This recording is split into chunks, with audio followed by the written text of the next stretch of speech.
Greetings and welcome to another Impressions video here at Words About Games, and today we're going to be looking at Pokemon Sword and Shield. Pokemon Sword, which is the version of the game that I played, is the latest entry into the main series of Pokemon games, putting players in the shoes of a budding trainer aiming to become the champion of the Galar region. To do this, they set out on a journey across Galar, exploring the wild area, catching Pokemon, and building a formidable team to complete 8 gym challenges and earn a battle with the current champion of the region.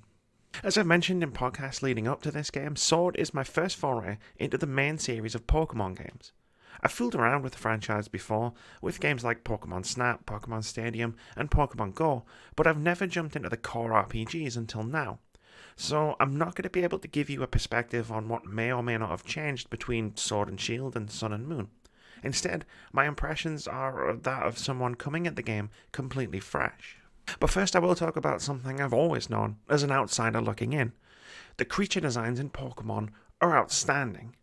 I've seen screenshots and clips of past Pokemon games, but interacting with them puts my appreciation of their design on another level. Perhaps it's the jump to home console, but the level of detail on each and every Pokemon is pretty amazing, and I love how much variety there is throughout all of the designs and how inventive and imaginative some of them are. Different Pokemon are wildly, vastly different from one another. And I love them all because they're just painfully adorable. It's hard to whittle down my collected Pokemon into a team of just 6 because I want to play and interact with each and every one at all times. To my surprise, I really fell in love with Sword's camping mechanic. When you're out in the world, you can take a break at any time to bust out your tent, rest up, and play with your Pokemon.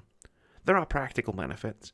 Playing with Pokemon increases their affection levels and grants them XP, and cooking can restore their HP and SP.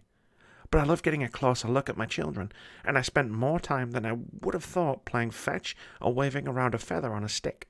But when I'm not spending a considerable amount of time playing with my Pokemon, I'm catching new ones and fighting battles against other trainers, of which literally everyone in Galar seems to be. The battle system in Sword is fairly simple and easy to get to grips with almost immediately, once you wrap your head around type matching. Once you know what types of Pokemon counter each other, it's a bit of a cakewalk, unless you're putting yourself up against Pokemon that are much higher levels than your own. But there is some novelty in trying to figure out how best to deal with a new Pokemon that you've not seen before. I do really appreciate the Dynamax battles, though this is more to do with the spectacle of turning Pokemon battles into gargantuan kaiju fights than anything else. During raids and fights with gym leaders, you can use Dynamax moves. It doesn't really change anything about the battles, except their scale, but they do add a new dynamic to some of your scraps, and teaming up with other players or trainers to take down gigantic Pokemon is pretty fun. I like figuring out synergies with the Pokemon other players bring to the fights, although because of the lower difficulty, it's not strictly necessary. You'll find raids in the Wild Area, a section of the game that acts as an open area for you to run around and explore, full of Pokemon to battle and catch. It's a neat area, sectioned off by bridges that act as soft level gates, which you can ignore if you want for some tougher fights. The wild area is also affected by a dynamic weather system, which can see you toiling under the searing sunlight or battling your way through a hailstorm, and these weather patterns have an effect on what Pokemon you'll find and how effective your own Pokemon will be. It's also where you can find various NPCs that allow you to purchase special items with the currency you collect from raid dens, or give you rewards for expanding your curry decks, so long as you don't start pondering where the meat comes from, and much more. Towns feature shops where you can buy supplies or customize the look of your character, which is all basic JRPG stuff, but I like the character customization in Sword. My only gripe is not being able to change my gym outfit. I dropped 18,000 Pokemon bucks on the dope-looking Psychic outfit, only to be stuck with the default white one. I'm also finding the story a bit of a non-starter.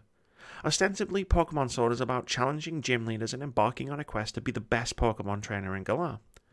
The game is subtly seeding another story along the way, one which seems like it would be more interesting and involve actual stakes, but the problem is that almost all the characters involved range from bland to incredibly aggravating, and the protagonist is a complete non-entity thanks to being entirely mute and devoid of personality.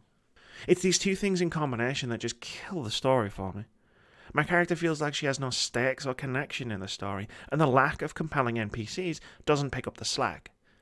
It's not a huge problem, I'm still enjoying catching and training Pokemon, but a solid narrative journey could have turned Sword from a good game into a really great one. So that's my experience with my first ever main series Pokemon game. I'm really enjoying Pokemon Sword. Despite the series existing for decades, it's super welcoming to newcomers like myself, and it's really easy to just pick up a controller and start having a good time. While the narrative is threadbare and the characters kind of suck, I'm really into collecting an army of adorable best friends and taking them on an adventure. Even if literally everyone keeps attacking me, and I'm really nervous about where my curry meat is coming from. Thank you very much for watching this video. If you've enjoyed it, please leave us a comment, like, or subscribe to the channel if you haven't already. We've got tons of awesome videos coming every week, including review impressions, indie game of the week, debate-driven top 5 lists, video essays, and our weekly podcast where we discuss games, gaming culture, and the games industry. We also stream 3 times a week at twitch.tv/wordsaboutgames. But most importantly, have a fantastic day.